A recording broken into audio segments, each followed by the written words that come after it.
Mexico की डोरोंगो रियासत में एक सहराई इलाका है जो मैपिमी साइलेंट जोन के नाम से जाना जाता है। ये इलाका अजीब और पुरअसरार मज़ाहिर फितरत की वजह से काफी मशहूर है।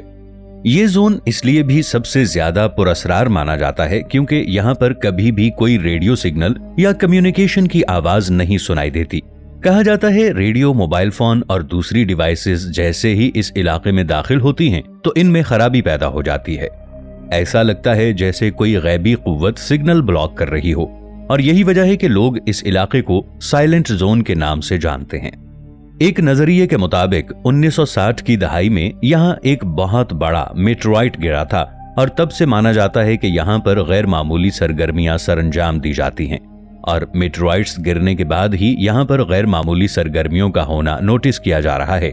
और इसी वजह से यहाँ पर कम्युनिकेशन की खराबी की वजह से लोग एक दूसरे के साथ राबिता नहीं कर सकते। कुछ लोगों ने यहाँ पर उड़न तश्तरियों के उड़ने का दावा भी किया है। लोगों के कहने के मुताबिक उन्होंने यहाँ पर अजीबो गरीब किस्म की लाइटें और फ्लाइंग ऑब्जेक्ट्स भी देखे हैं, और ये सारी चीजें एलियंस की सरगर्मियों से जुड़ती हैं। ये जगह मेक्सिको की इंतहाई पुरअसरार जगह मानी जाती है। 15वीं सदी में ही पनामा नहर बनाने के बारे में सोच लिया गया था, मगर शुरू में मुश्किलात आने की वजह से ये नहर नहीं बन सकी।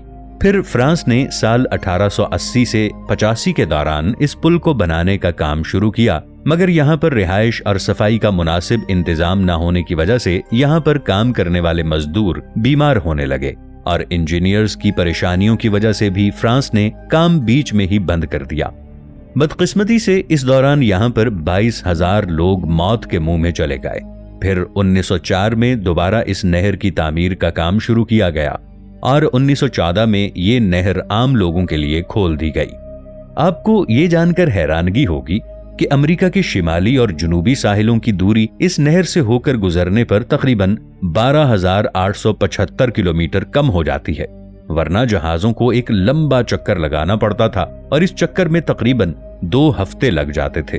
मगर जहाज अब इस दूरी को 10 से 12 घंटे में ही पूरा कर लेते हैं। दोस्तों, तारीख का एक ऐसा क्रिकेट खिलाड़ी भी था जिसे फांसी की सजा दी गई थी, और वेस्ट इंडीज का ये क्रिकेट का खिलाड़ी था। इसका नाम लेस्ली जॉर्ज हेल्टन था। वो एक तेज गेंदबाज था।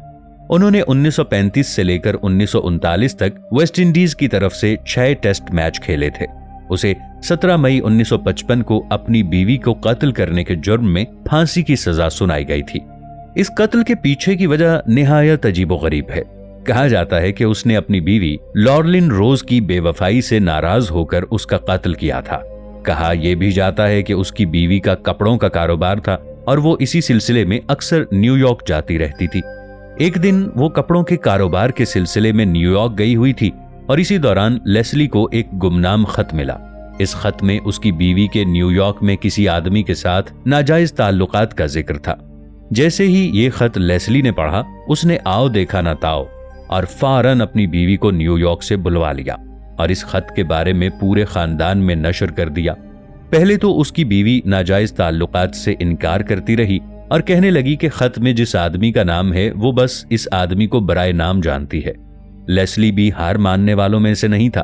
उसने पोस्ट ऑफिस से कुछ और खत निकलवाए जो उसकी बीवी को लिखे गए थे और उसने ये खत अपनी बीवी को दिखाए तो उसकी बीवी ने इस बात को कबूल कर लिया कि उसके नाजायज ताल्लुकात थे। उसकी बीवी ने अपने ताल्लुकात की वजाहत करते हुए बताया कि लेस्ली से उसका कोई जोड़ नहीं था, वो उसके लेवल का नहीं था और इसी वजह से वो हमेशा बीमार रहती थी। कहा जाता है कि अपनी बीवी की इस बात से लेस्ली इस कदर खफा हुआ कि उसने अपनी लाइसेंस याफ्ता बंदूक से अपनी बीवी को अंधाधुंध 7 गोलियां मार दी और उसकी बीवी मौके पर ही जाँ बहक हो गई। जब ये मामला अदालत में पहुंचा तो अदालत ने 20 अक्टूबर 1954 में लेस्ली को उसकी बीवी के कत्ल का मुजरिम करार दिया और उसे फांसी की सजा सुना दी गई। दोस्तों, आपने हमेशा 2 चेहरे वाले लोगों के बारे में सुना होगा, जिनका एक चेहरा दिखावे के लिए होता है और दूसरा चेहरा बिल्कुल असली होता है। मगर आज हम आपको सच में 2 चेहरे वाले इंसान के बारे में बताने वाले हैं। इस इंसान का नाम एडवर्ड मॉड्रेक है। इसके बारे में कुछ हैरान कर देने वाली बातें जानते हैं। ऐसा ही एक इंसान 19वीं सदी में इंग्लैंड में पैदा हुआ था। इसके बारे में कहा जाता है कि इस इंसान के 2 चेहरे हैं, एक चेहरा आगे और दूसरा चेहरा पीछे है।